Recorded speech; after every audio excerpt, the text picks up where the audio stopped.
Well, good evening, ladies and gentlemen. It's that special time once again for the JMOR Tech Talk Show, and it will be airing live momentarily. This is that place to ask those special questions about PCs, technologies, with your computer, iPhone, and those smart devices designed to work at home and in the office that's supposed to make life easier. We welcome your questions tonight. And please help me welcome the CEO and founder of the JMOR Connection, Inc. and the star of tonight's show, Mr. John C. Morley.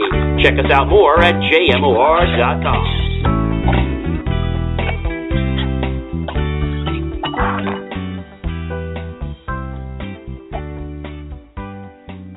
Well, good evening, ladies and gentlemen. This is John, and welcome again to another episode of the JMOR Tech Talk Show. Tonight we're going to be talking about Super Bowl 50, and there's so much stuff when we think about technology that we don't quite realize when it comes to Super Bowl and sports. I mean, we kind of take it for granted, right? So we have a lot of great things planned for tonight's show. We do have Chris in the chat room tonight, so you can definitely jump by the chat room, and if you have something you want to tell us, that's fine, and you're a little shy and don't want to give us a call, but you also can reach out and call us tonight live. That's 646-787-1582. That's 646-787-1582 is our number. When we talk about Super Bowl 50, first of all, I have to tell you, I think it was an amazing game, okay? And for, 71,088 people. I mean, I just can't believe, that we had, that many people at a stadium, and all the behind-the-scenes work that actually had to happen to make this Super Bowl such a fantastic event. I mean, I know myself, we had some people over, we had a party, but that was nothing compared to what they had to do for months, weeks, and years before the Super Bowl had to air. And let me just tell you about some of those things. So tonight, let's talk about entertainment, okay? Because that's really what sports is about. Sports is a network where professionals play to entertain us, and they get paid an awful lot of money. And if they get injured, they get taken care of very well, and we want to make sure they get right back on the field, because if people aren't there to pay those tickets, who's going to be paying their salaries, right? Well, anyway, there's some unique things that happen with Super Bowl 50. One is something called iVision. iVision 360 is a new system that came out, and it encompassed a lot of things. I don't want to bore you on all the technology, but the one thing I want to tell you about is there was something called 5K cameras. And not to get into that, but you've heard about the high-def cameras, so this is more like that on steroids. Not to get in so much, but these are really crisp, sharp cameras. There were actually 36 cameras that actually outlined the whole top of the stadium. So that's also part of the iGen system. Now, the other thing that's very unique about the iGen system, we had some interesting points. One was actually right in the last quarter when C.J. Anderson actually had the ball, and then he kind of went backwards, and she wasn't sure what happened. He was like just a few inches. In fact, it was actually described in that the 2-yard rushing touchdown. I mean, how that just those few inches in that last play, that they were just over that line, and they weren't even sure if it was a touchdown or not. And then they were like, well, let's hold, let's wait, let's see what happens. And thanks to 360 vision, they were able to actually put kind of like a 3D world on where the person actually was and where the ball was. And after a few minutes coming back and forth and wasting a little bit of time, they were able to easily show us a planar view of kind of, if you will, the side of where the ball would be, and also the side of where he was, and it was very easy to see, but not with the naked eye unless they used the 360. So we were able to tell that he was actually able, and he did make the touchdown. But without that 360 technology, there possibly could have been a missed call like there was in many years to be in the past, where people would make plays, and they only had the naked eye, and they didn't have a lot of time to actually go down there and measure it because they couldn't reenact the situation. So I think 5K cameras, the 36 cameras, was an amazing thing. But you know something else that I thought was really amazing, and that was the pylon cameras. So a pylon is basically it's a small orange marker placed, and I'm not a football expert here. I'm an engineer. It's a small orange marker that's basically placed at the corner of the end zone of the football field, And these particular markers, they have like padded material in them, and they're visual aids, and they help us with the corners of the end zone. The NFL basically decided that, when the ball is in possession, the ball touches the pylon, it's considered to be a touchdown. Ball crosses on top of this without actually touching it, it's still considered a touchdown. Now, I actually didn't even know that. I only learned that just a few days ago. So I find that I'm always learning about things, especially I'm learning about sports. And if only the player's body touches or crosses the plane of that pylon, there is no touchdown to be called. So what they decided to do was they actually had a company right out of New York that made what they call these pylon cameras. So what they did is they made these cameras and they put them in the pylon so they were able to actually get certain views that you or I normally couldn't see, or the spy cams on top couldn't see, but it was right there on the field, and we're able to see this amazing footage. And yet the cameras were still protected. They worked really hard. It was a local company in New York, and they were so happy to get this. I think it was 16 pylon cameras that they have. So that's just one part. And I'm going to move through this rather quickly because there's so much stuff when it comes to technology. When I first thought about doing the show, I said, gee, what am I going to talk about? But then as I got to plan this episode, I'm like, there's so much stuff that's in the Super Bowl, let alone sports, that I can talk about. So they have the next generation stat system, which is able to easily track the players on the field and then report back. Very easy, very succinctly. Nothing like this has ever been done, and it makes the experience much better for the person at home and for those in the stadium. Now, when we talk about some more hype, we talk about something called Amp It Up. Now, Amp It Up were many apps that were out there. So people, even before the Super Bowl, were actually getting pumped, if you will, with adrenaline for the Super Bowl. And let's face it, whenever there's a rush, you go on a roller coaster. If you like roller coasters, I tend to. I know some of you may not like that. But, whatever you do, you run, whatever you're going to do, and you get that kind of excitement or that adrenaline inside you, it pumps you. Well, that's amping it up. And they came out with these apps to let people amp it up. Now, the NFL also created a while back something called Rush Zone. And Rush Zone was another thing that they did to be able, it was in January, that they had made some other enhancements to this. It was actually called Sports Stadium. And what Sports Stadium did is it was a social sports hub released to let you kind of know what's happening with players, what you know with stadiums, different information. So it was a great kind of place for the sports gurus to kind of hang out and kind of gel and hash a lot of BS about the team, stats, all kinds of stuff. It's just a great little sports meeting ground. So there were 10 interactive football games. Now, I'm not going to bore you with each and every one of them. I played a couple of them. I thought a couple of them were really neat. There were 10 interactive football games that were designed to challenge friends and neighbors. And these were just some of the things that were available for you to get on the apps. And you could download these things, and it was just getting so much attention.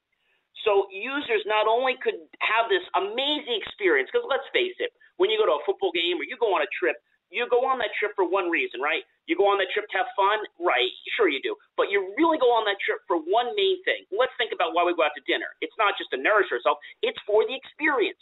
So we're willing to pay a little bit more money when they're able to create a second-to-none experience, right? And that's why the Super Bowl, certain restaurants, that's why they get this kind of attention.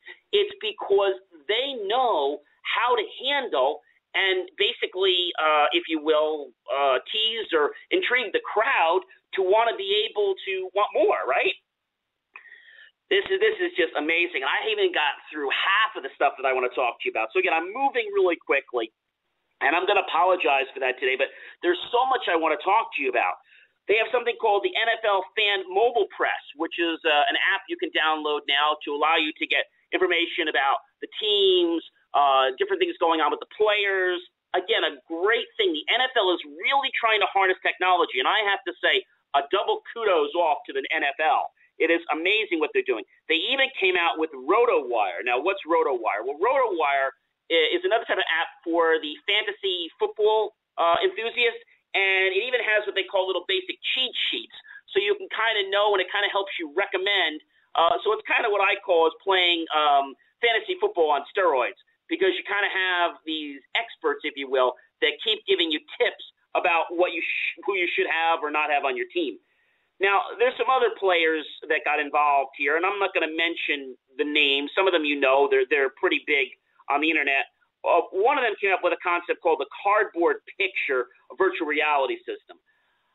All it is a box, okay? And they made such a hype over this, and it goes over your cell phone. And what it does is it blocks out the outside content world so that you can be tricked into believing more of an experience. I personally didn't think that was a great idea. Again, I'm not going to name the company.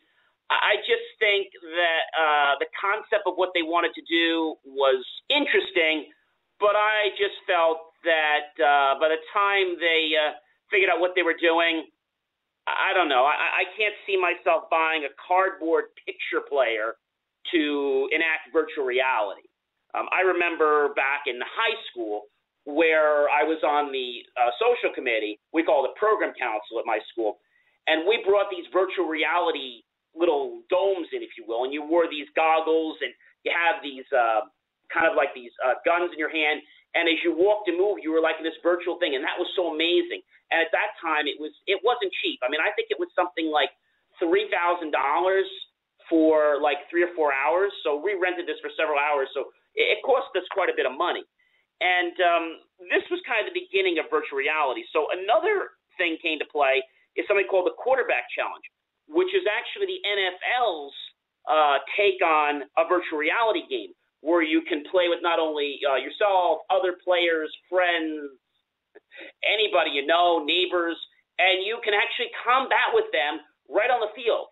And what's neat about these applications, these apps, if you will, you can build your own digital characters with how you want them to look. And I just thought this was really very interesting. I mean, they're trying to not only get the people that have always liked football their entire life, but the people that maybe are younger and have no clue about football, or maybe just picked up a football for the first time and don't even know what's possible about football. And I have to be honest with all of you, I actually didn't know a lot about football. And I actually got very, how can I say, interested in football. I can't really mention names on the air, but a pretty good friend actually lives pretty close to me, started to teach me about how football works. And the interesting thing about football is that I didn't know what a first down was. Okay, I'm an engineer. I'm not a football person. So for the life of me, I would never watch football because I felt like a complete idiot. And he explained to me, it's like, he said to me, you get so many chances to make a first down. And I probably have about 80% more about how the game goes. I'm sure he's probably still got to pound that in my head a few more times. But at least I understood enough to appreciate the game and know what's going on and have the same kind of adrenaline in football that I do when I watch hockey or baseball. And those games I understand really well. So he really knew the game very well. He gets very passionate into the game. He's one of these guys that likes to watch the Monday Night Footballs.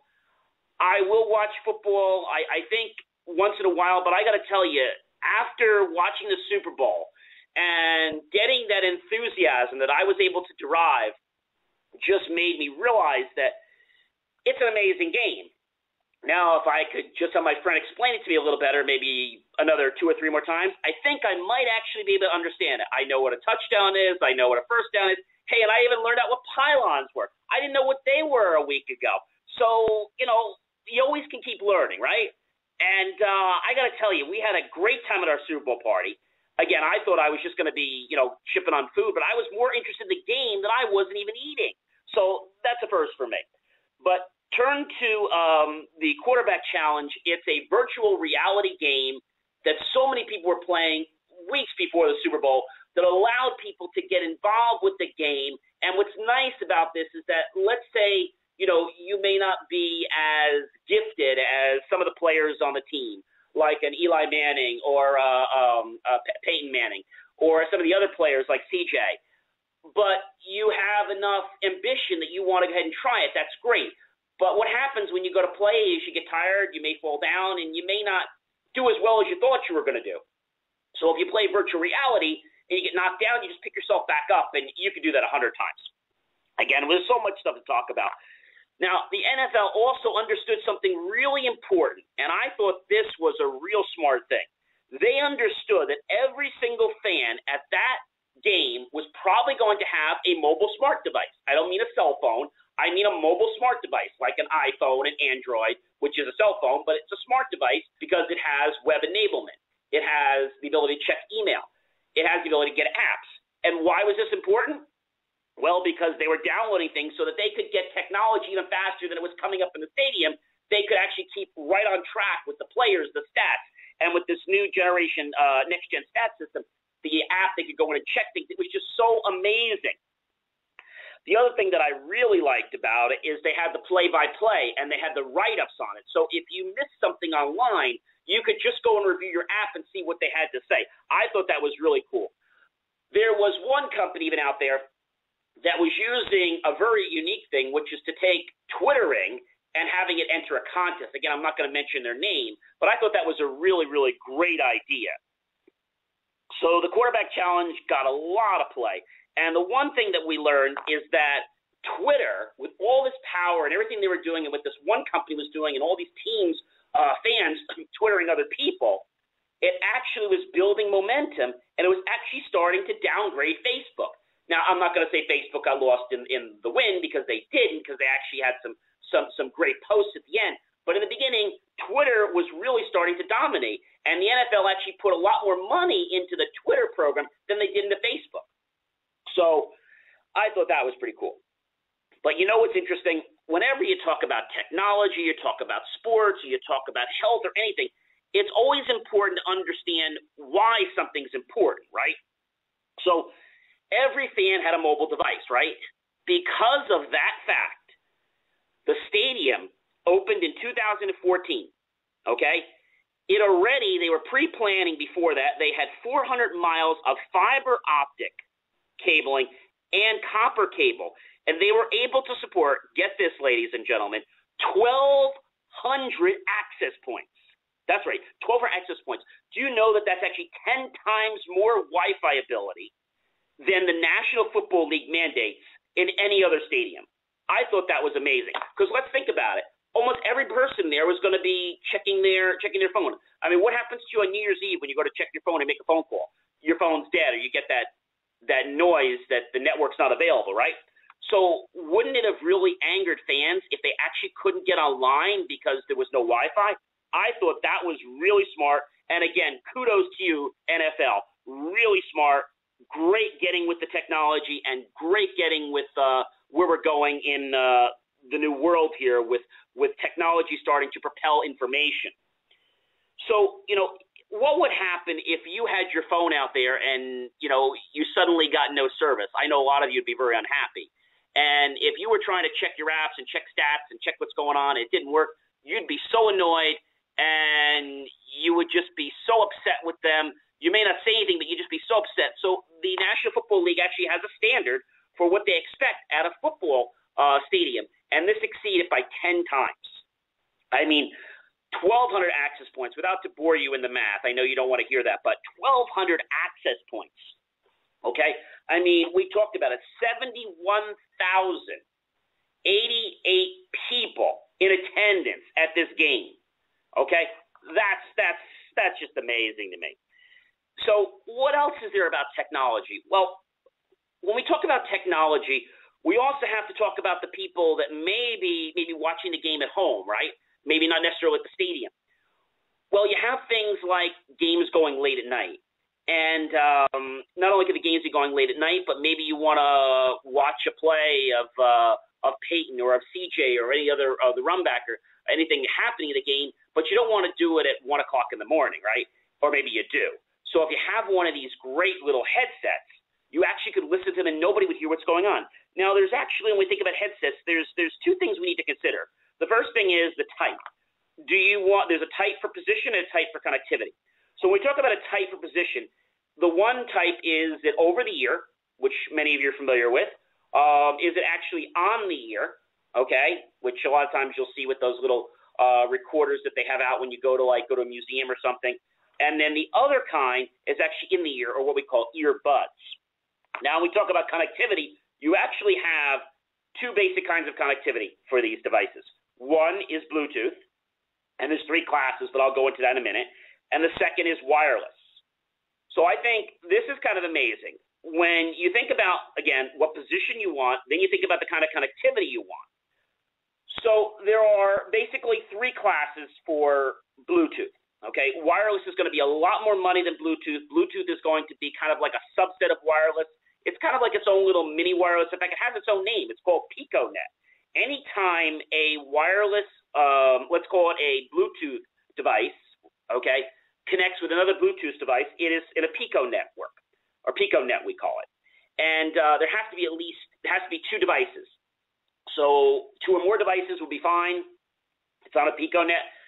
Your phone in your car actually joining your, let's say, your headset on your ear, or if you have one of the newer cars like I do, you actually are able to connect Bluetooth right into your car and have it upload your contact information, and all that happens through a PicoNet. Pretty amazing stuff. And this is all what's going to affect your price. So over the ear, on the ear, in the ear are usually the least expensive.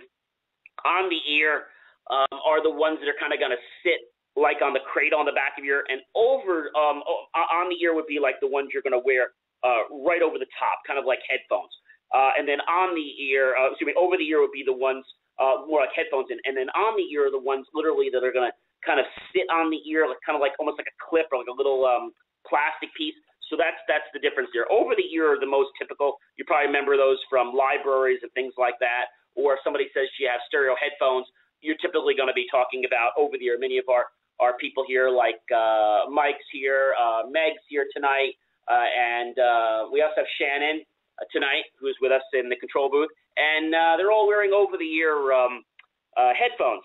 And here they're all actually wired in, but I believe Kevin actually has one that's actually a wireless. We'll talk about that in a second, which means that he can literally get out of his chair, come in here from the control room, if he had to tell me something, and he can still hear what's going on because his device is actually wireless.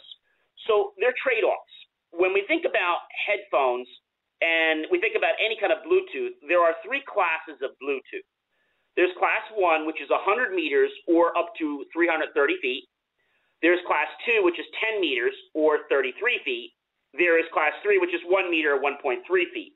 So your class 3 is what's used for like your wireless mice, keyboard, perfect for that type of application. Obviously, the strength is going to be a lot less, but they don't need to be that much for those type of devices.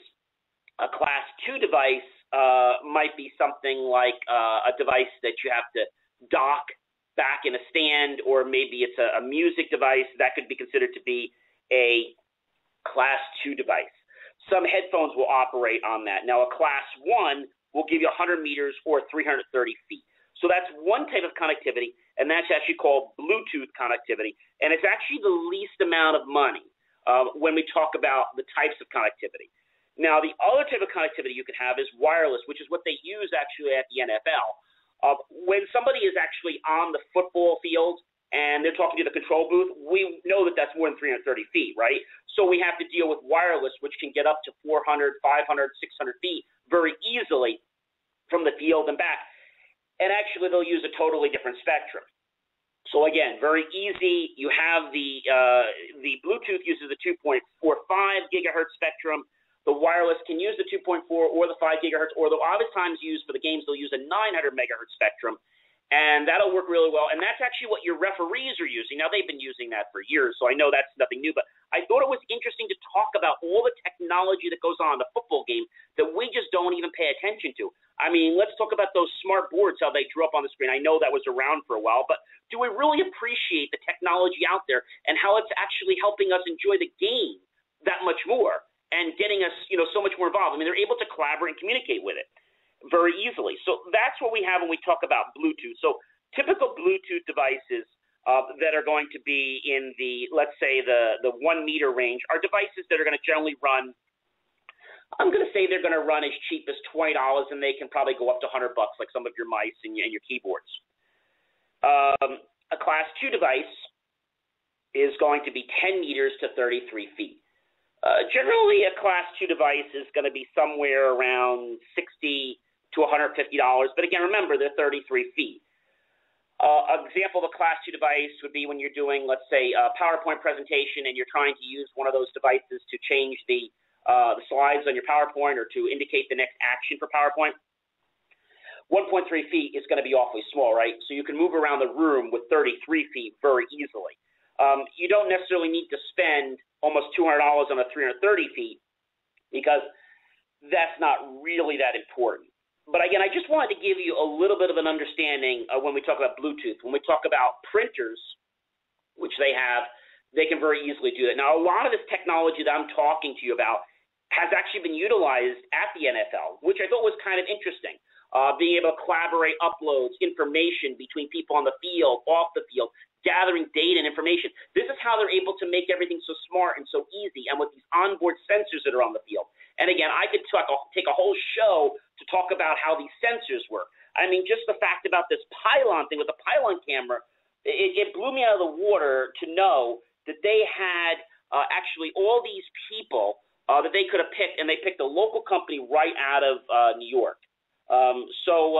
It's actually amazing, what's actually happening. And they had to take quite a bit of time to craft these molds, if you will, to put these cameras in the pylons. And it was just amazing to me how we were able to get some of those bird's eye view as if we were right on the field and not get our block knocked off, right? I mean, when I saw how they could show us those touchdowns, and I had an idea of what 360 works because I had worked with AutoCAD and things like that and 3D reality, but I couldn't believe how they were able to put a plane up and they were able to show it and twist it. It was just amazing. So a lot of great things happened. They also had some great LED scoreboards up there that they were updating in real time. They were using wireless technology. They used wired technology, things like that. I mean, so they used a little bit of old and a little bit of new. They used some better cameras, like we talked about the 5K cameras. They had the 36 cameras, as we talked about, on the top of the stadium, which were able to let them get to different points. And then again, that communication. Did you notice that when the referees actually were talking to us, they were actually really clear? They didn't sound like they were in a tunnel. And that's actually because the technology they're using is actually some of the newest audio technology, very similar to what they use, or if not the same thing that they use right on TV with many of the broadcasters. And I find that these people are taking this so seriously to make our experience so enjoyable. Well, the reason they're doing that, we don't want to be dumbfounded here. The reason they're making it so enjoyable, let's be smart about it. It's because they want our business, right? They want us to buy tickets. They want us to buy sodas. They want us to buy pretzels. They want us to buy paraphernalia. And if we're not happy as fans, guess what's going to happen? We're not going to spend any more money. So that's what's happening there. And, I got to tell you, one thing I thought was very interesting, and not to digress too much, but when Peyton Manning was actually asked a question, they asked him, because we all weren't sure, is it Peyton Manning's last rodeo? We all want to know the answer. We all kind of think this is it, right? And we all keep asking, he keeps dodging the question. And psychology always says to you, if you're going to dodge a question or if you're going to be defensive about something, either dodge a question or be defensive, it usually means you have something to hide, or it usually means you don't want to talk about that because somebody hit a truth or hit a nerve. And it's really interesting. But the thing I want to tell you about, I'd love to share with you right after this break. So don't go away. Sit right there, and we'll be right back. This is the JMOR Tech Talk Show. Are you having challenges with your servers crashing? Having issues with large file transfers? Is your system always getting attacked by viruses and spyware? Or are your workstations always slow? JMOR is the solution. JMOR has nearly 20 years of experience helping small businesses to large corporations manage their technology. At JMOR, we specialize in engineering technology to grow your business. Watch out for those promising you support for a low price. When troubles arise, you want the expertise of the JMOR connection behind you to run your business while you get a good night's sleep. Visit us on the web today at jmor.com. Welcome back to the JMOR Tech Talk Show, and today we're talking about Super Bowl 50 and the technology that actually had to go behind the Super Bowl to be able to put such a magnificent, extraordinary event off without any hitches. I mean, I'm sure there might have been some things behind the scenes, but I didn't really notice or catch one little thing wrong with how the technology worked or shouldn't have worked, which I thought was amazing. Which to me, from being an engineer technologist, I find I'm always looking to see what's going to go wrong with it. What are they going to do to try to prevent it? How are they going to handle it? Because it's a live show. They can't really say, oops, it's live. Just like we are right here. If something happens, like if Meg spills her coffee, okay, or if something happens here, we have to go on the show. You're laughing, you're drinking coffee, I know. They get to look funny and they get to look pretty there in the control booth, and Mark over there is just kind of just being quiet. Am I keeping you awake, Mark? No, I'm not. Okay, like I said, one of these days I'm going to have to pull you out of there, and you're going to have to join me on the floor. I know you don't really like to talk to people, but nothing against Mark. Mark's a great guy. He just doesn't tend to like to talk to people. So I'm sorry, I don't like to bust on Mark, but I've known Mark for a long time, and but he is an excellent sound engineer, and I'm really lucky to have Mark. So, the fans. Let's talk before I talk about what Peyton Manning actually said. When the fans were arriving at Super Bowl 50 between the Denver Broncos and the Carolina Panthers at the stadium, there was tight security. I'm sure you knew that. On Sunday, there were soldiers that were standing guard besides beige armored Humvees, and security aircrafts were just buzzing overhead. I mean, they were ready. If something was even going to be a blip off, they were going to attack it like you couldn't imagine. I mean, thousands of fans were there in the stadium. They went through the typical let's say the bag checks, they did the metal detectors, they did the pat downs, and then when they finally arrived at the end of the security process, many of them stopped to take pictures basically of and with the soldiers, and they were actually very nice. So I thought that was really nice that, our soldiers that were there helping out actually made this experience very pleasant. They not only did that, and I have to tell you, to digress just for a moment, we had a situation where my family actually had lost their home, and not to get too deep in that, but we had a situation in Storm Sandy where that happened. And one of the songs, the first song they played was "We're Going to Make This Place Your Home." And I got to tell you, just thinking about that almost brings tears back to my eyes. I'm not going to sing it. But we're on a bus, and imagine this. You're coming into an area, okay, basically it looks like a war zone. Probably less than a war zone because I haven't been to a war zone, but it kind of seemed like that. And we have to go to like a firehouse or let's say a public building. We had to give up our licenses, and we were not able to drive any vehicles over. We had to surrender our licenses, and we had to get on the bus, and we had to basically be commandeered over the bridge to the island to where we lived. And they had a very tight system where they bus you in and do what you have to do. And then a few weeks later, you'd be able to take a car. And the funny thing was, when we drove over there a few weeks to a month later, they took our license. So I said to them, how do we drive without a license? Well, it's a military-controlled property right now, and licenses were not required. They held the license so that if anything went wrong or you took off or you did anything or there was looting, they had your license and you weren't going to be able to go anywhere. So I want to tell you that from that time and this time, I got to tell you, these were two times. There's not often in life when I can speak of the time when I hear soldiers that I've had a personal account for. I don't necessarily mean something that I've heard, but something I've literally saw on TV or maybe something that has touched my heart because they've been so close. I mean, they helped us throw out carpets, which I was just so touched that they helped us do that. And, their job is to help protect the country, and here they are helping and volunteering, and I was just so touched with that. And these guys that are helping protect this national pastime here at the stadium were actually posing with people, taking pictures. I mean, they didn't have to do that. I mean, these people are good people, and they wanted to have that camaraderie, and I just thought that was just a real heads off. I mean, just to know and to lighten that load. We had a Super Bowl here actually in our state here of New Jersey not too long ago, as many of you realize. And I have to tell you, not to say anything bad about any of the officers, but one thing I have to tell you is that when that happened, there was a little bit more of a threat level in place at that time. And all I heard was, people up on the top ready to fire at a moment. There were so many. And this one, they might have been ready, but it seemed like it was a little more controlled. It was a little more relaxed. They might have been there. But it didn't seem like, we were actually guilty or, we were a criminal. I always say in the country, you're guilty until proven innocent. There's some people, however, that believe you're basically innocent until proven guilty. And the reason I switched that, my original thought was you're innocent until proven guilty. And that makes sense. But with all the things happening right now, a lot of people tend to put the onus on, well, you must be guilty, and let's try to find that you're innocent.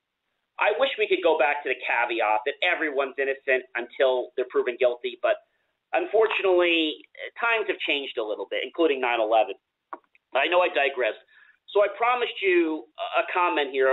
What Peyton Manning had said, we asked him, is this going to be your last rodeo? And he came back and said to everyone, right now I have a few priorities in mind. I like to just kiss my wife, kiss my family. And I thought that was really nice, but he kind of dodged the question, right?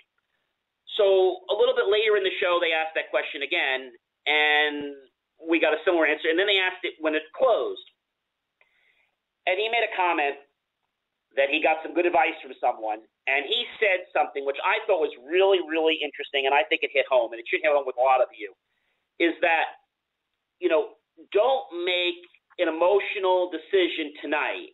Tonight is an emotional time. And to make an emotional decision, because it's an emotional experience, might give you the wrong decision. And I kind of understand where he's coming from.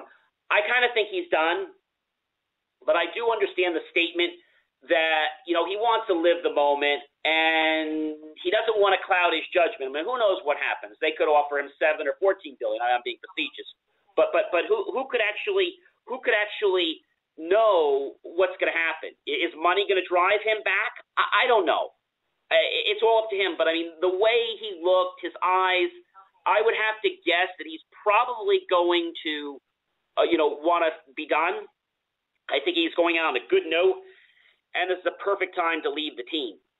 I mean, he did a great job. We saw some challenges, some fumbles. I mean, no player is perfect. I mean, I'm sure I'd fumble if I got out there.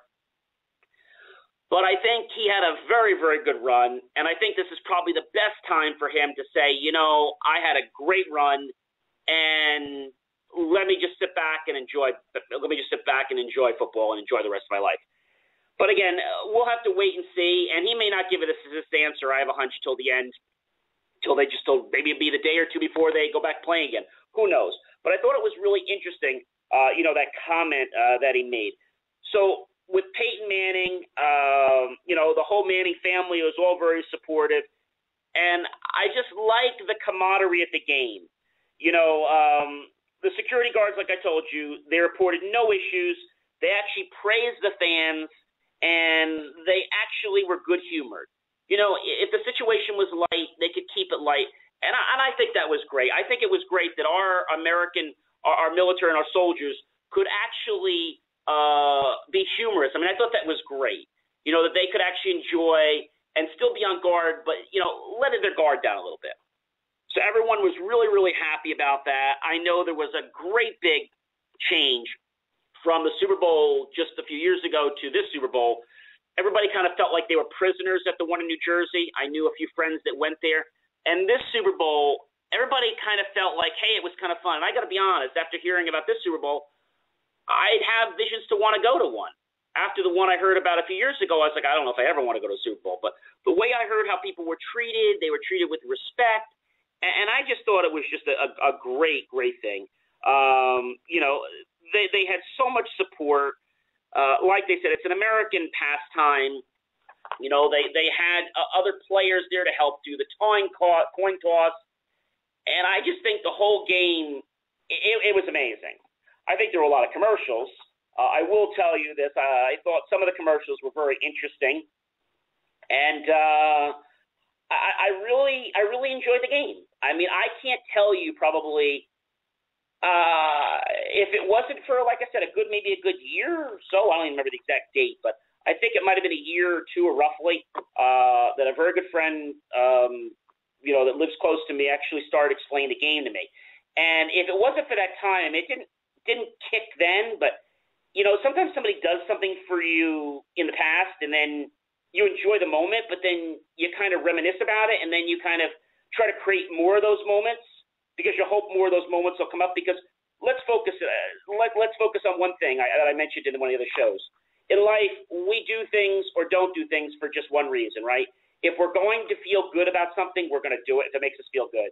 If it makes us feel bad or stressed, we don't want to do it. So I got to say thank you. And again, I can't mention his name, but I will tell you that at least, let's say I got a little smarter about football, and maybe next time we hang out and we watch the football game, I might even be able to understand the downs a little better.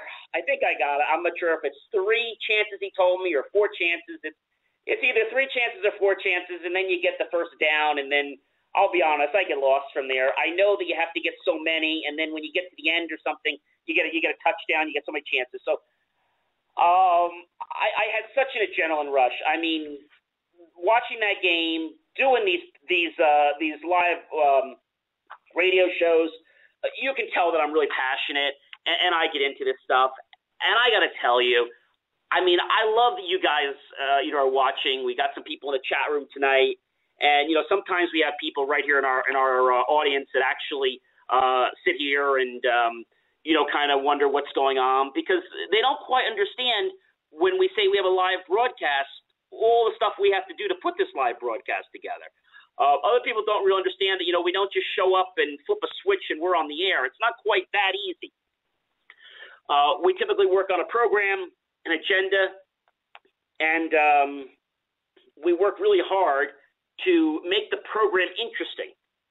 So if you have any ideas for any shows about technology, one of the things we're going to be doing in a few weeks, I'm not sure which week, but I want to give you a little tidbit of some things coming out of the shows, because I think it's good to tease you with stuff.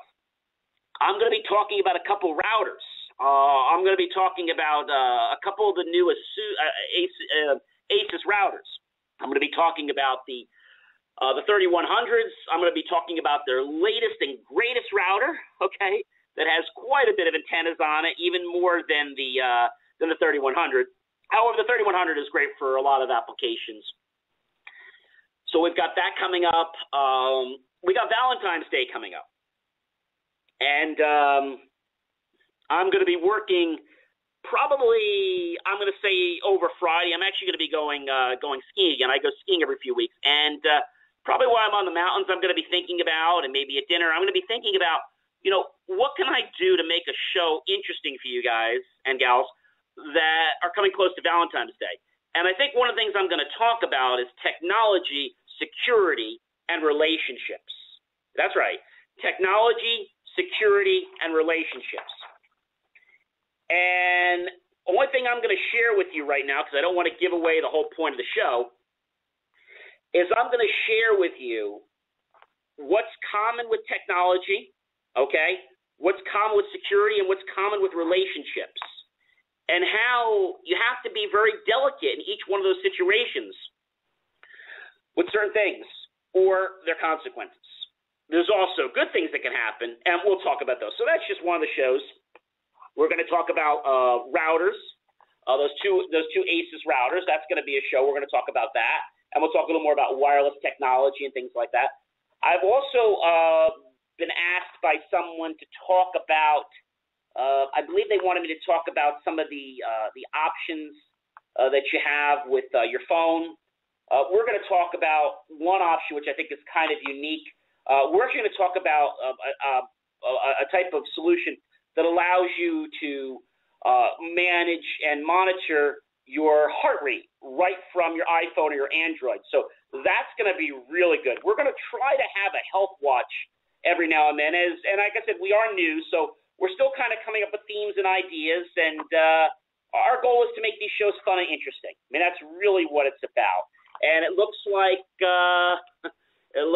Mike is actually flagging me, and it's time for us to go to another quick commercial. You stay right there, and I'll be right back after this. Have data that needs to be destroyed? Don't take a chance. Let the experts at the JMOR Connection completely destroy and eliminate your data. For over 15 years, JMOR has been helping companies all over New Jersey with data security, destruction, and IT needs. Call 877-767-5667. JMOR meets federally mandated data disposal policies. Call 877-767-5667 now. And welcome back. So before we get talking a little more about the Super Bowl again, what I want to tell you is that data destruction is important. Whether we're talking about football teams, we're talking about the Broncos, we're talking about the Carolina Panthers, we're talking about my favorite, the Yankees, it is so important to destroy your data. I mean, just the other day, I got another iPhone, okay? And what would most people do? How many of you back up your phone every day? You do that? I back up my phone like every day or two through iTunes. It's really important. Well, let's forget about backing up the phone. Let's suppose that you were a schmuck, and I'm sorry. Suppose you were a schmuck and you backed up your phone, I don't know, maybe once a month or once a quarter because, I don't know, you don't have a lot of contacts or a lot of friends. I have a lot in my phone. Or maybe you don't get text a lot. I don't know. So let's just suppose that for a moment, all right? And if we could suppose that, and now let's presume that you have to get a new phone. There's phone numbers on there. Maybe you made some purchases on the phone, etc. There's data stored in your phone. So just turning in your phone and deleting some of the contacts, whether you have 5, 6, or 100 or 5,000 contacts, depending on how popular you are, you figure I just delete that and the phone's safe. Well, I got to tell you, you're wrong. If you go into it, and I want to share this with you because I think it's so important. Again, we're a live show. We never know where our show is going to go, and I think I've told you that before. So we try to cover what's on the agenda, but we seem to move around a little bit. That's kind of what we call tangents. I know my geometry teacher always told me that. You know, John, stop getting us off a tangent. It was actually my geometry teacher, and I had another teacher that taught me French, Madame Breitinger, and she was funny. She says, stop getting us off in these tangents. And, there were two people in the class, but not to get off on that. It was just, you'd ask a question, and in geometry class, it was very easy to do because, everything's a tangent. So all I do is tie it into a line. I'm like, but isn't this geometry, mister? Yeah, okay, well, then the whole class is going to be a tangent, isn't it? All right. I know that was a bad joke. But anyway, so if you go into your settings on your iPhone, and you can get there really easy, everyone, just press the button on the bottom of your phone just to wake up your phone. Go to settings, okay? And then what I want you to do is I want you to go to general. Just scroll right there. And you'll see there's an option there for where it says about, okay? Okay. So you have your about option right there, your name, your serial number, you have all that useful information, right? Go back a screen. So that's useful information that, again, you don't want to just give that away. On the general part, so again, just settings in general, go all the way to the bottom where it says reset. Okay. It's going to say reset all settings, erase all content settings, or reset network settings. You want to erase all content settings, the second one. Okay. Now, if you're going to do what most people do, they typically will back up their old phone first if they haven't. And then what they will do is they will take out they call it a SIM card on your phone. And that's about the only thing you can take out on your iPhone. You take a little bit of paper clip and you push that little thing in on the side and your SIM chip will come out. It's really small. You put the SIM chip in your new phone. But when you do that, you actually lose connection to your network. So you don't have the cellular network anymore, right? Well, no problem. It actually uses the Wi-Fi network. So even if you don't have the SIM card in there, put it in your new phone, because the SIM card, most people don't know this, but the SIM card is actually what stores your phone number.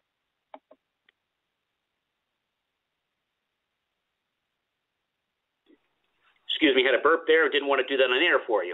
Okay. So, again, this is a live radio show, folks. When we talk about that, so once you're going to go into that option, and you will go to where it says you'll put the SIM, so take the SIM card out, back up your phone first in iTunes, and then what you'll do is you'll take out the SIM card in the one phone, and I recommend powering off the phone first before you take out the SIM card. It's just not smart to do when the phone's on, and anything electronic or like that, it's just not a smart move. So if you click on the settings and go to reset and go to erase all content and settings, something interesting is going to happen. It's going to come up and ask you, do you want to erase your phone? Now, the one thing I'd make sure you do before you do this, you made your backup, restore your data to your new phone. Make sure it works the way you want it. Once everything is exactly the way you want it and you're good to go, then go ahead and do this. You connect to your Wi-Fi network, so it's going to use Wi-Fi. It's going to ask you for your Apple ID password. put your Apple ID in, you put your password in less than a couple minutes, it will erase your entire phone. It will then repower the phone back on. You can turn it off, and now you can bring it to whatever store it is, and you have securely erased your phone. So just a little bit of important information. And when you have those challenges, you definitely can give a jingle or visit our site at jmor.com. So some more things that I thought were interesting about the football game. You know, when someone said to me, you know, who was going to win the game, I have to be honest, I wanted the Broncos to win. I'm sorry if there were some Panthers fans there, and I know a lot of you probably won't admit that you were Panthers fans, but those of you that will admit it, I just do something about the Broncos. I don't know. I always want to go to Colorado. I always want to go to Denver and go skiing. I like to ski, and I always just like the Broncos. I don't know. Just was one of those things. I didn't watch them a lot, but you know, if you're picking a team, and let's say the Giants were, and I picked the Giants, but the Broncos, I just kind of had a thing for that. So with the 24-10 and the score and the way everything was going, you know, I have to say that the Carolina, Panthers, their defense game was not as good as the Broncos. But their offense game was better than the Broncos. However, I got to tell you, if it was not for those Broncos and their relentless, amazing defense, they would have lost the game. I mean, there were times you guys saw it, right? You saw how the score was up, and I was like, oh, my gosh, this is like so close, right? And then when you saw that kick, and then when I saw him miss the field goal, I was like, oh, yeah, he missed. Thank God he missed. So I got to tell you, I was on the edge of my chair a couple times, and in between getting – the commercials going in and out. And actually, this is the first time when a commercial comes on TV that I actually want to watch it. And the reason is because it is just so amazing, the effort and the time. And I actually got a sneak peek of one of the commercials. I got to share the commercial with you. I'm sorry. It's my show. I can do what I want to do. So the show was, you probably know the show, The Jeffersons from TV. Well, they did the thing for apartments.com. And they had this guy on the piano, and they had this hoist, and they were hoisting the piano, like moving on up. And I thought it was just interesting how they did that with the theme of the Jeffersons. Well, now when they got up there, I expected to see Wheezy and George, right? Well, yeah, Wheezy and George was there. Different Wheezy from the football team, and George, a past president. So I thought that was the original first president. So I thought that was interesting how they did that. It was just so creative. So I would get away, you know, have some pizza. We have a local pizza place by us, and we ordered a ton of pizza, and we ordered some of these great meatball sandwiches, and absolutely amazing. In fact, you know, one of these days we may even do a quick little taste test on air here, and we'll give our good buddies over there a plug. And I think you guys will definitely, you know, want to give it a try. But it was an amazing thing. And then we had this great Super Bowl cake. You know, you didn't know what to do for dessert. I was going to go to one of the, you know, let's say BJ Costco's places, and I saw ShopRite. And I said, all right, let me see what they got. And I went to ShopRite, and they had this cake there. And I got to tell you, it's a pretty amazing cake. The cake had a beautiful picture. They must have had these made, like, in large quantities. The cake was actually pretty good. It was moist. It had a beautiful picture of the Super Bowl and emblems and stuff on it. It had a yellow cake. It had a chocolate edge around it. I've had a couple pieces already, and it was just amazing. You know, it was amazing. So out of all my years, I have never, ever enjoyed a Super Bowl so much. And again, I definitely have my friend to thank about that, because I can put a wire together. I can engineer just about anything, but if it came time to catching the football, I probably have a better chance at winning the cup or something in sailing, because I was a competitive sailor, than I do of trying to catch a football. But no, I'm exaggerating. I could catch a football. I did play touch. I played a little tackle. Again, I wasn't an expert in it. It wasn't the game I played a lot, and I think it's because I didn't understand it. And you know, I did play soccer and a few other ones, but I'm really grateful that I got to at least learn a little more about the game. And hopefully for my friend, I'll be able to learn a little more about it and learn what, you know, what those downs mean. And I might actually be able to come on here next year and tell you, hey, I know what downs mean and everything. But a great game. Our world's moving into virtual reality. That's where we're going. And I tell you this time and time again, that technology is not good or bad, all right? The thing about technology is it's how you use it. It really is. So, and that's important to understand, that if you use technology to do things that are good, then technology is helpful. If you use things that are demeaning or bad, then you basically use technology to hurt people, and that's not what it was designed for. One thing I will tell you as a side note here, this is kind of one of the reasons I started my own business many years ago. When I was in college, I was offered a position, a pretty lucrative position, to work for a military-type operation. And I can't tell you the company's name, but they were designing some type of equipment. And I didn't want to be a part of it because I don't know, I was concerned that the technology I would be building or designing would fall into the wrong hands. And how did I know that it would actually be used on the right lives and not the wrong lives? And I just couldn't sleep at night knowing that something I built could destroy something or someone. And I chose to not do that.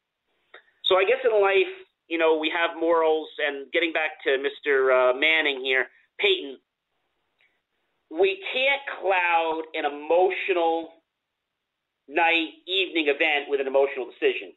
So if you have an emotional, we get lots of facts on this show, I know, and you get trivia that you really love.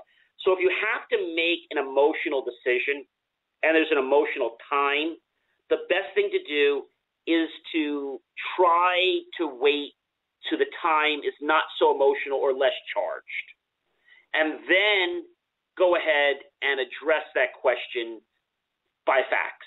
I mean, there's some questions that we're going to have to, you know, they're going to have emotions tied to them. But the whole key is what we're doing, partners, business things. Are we making a decision because of how we feel right now? And that's why sometimes we need to say, hey, I need to think about this before I give you an answer, right? But can I go through with my decision even after tomorrow, a year, 2 years, 3 years, 4 years, 5 years, whether it's partnership, significant other, marriage, etc.? Can I live with myself after tomorrow, or am I just doing this because it feels good today, right? I think the question is most people are going to kind of step back. So I have to respect what Peyton Manning said, which is, you know, I just, you know, we have an emotional evening and we have an emotional night, and I can't make an emotional decision on an emotional night. I thought that was well played.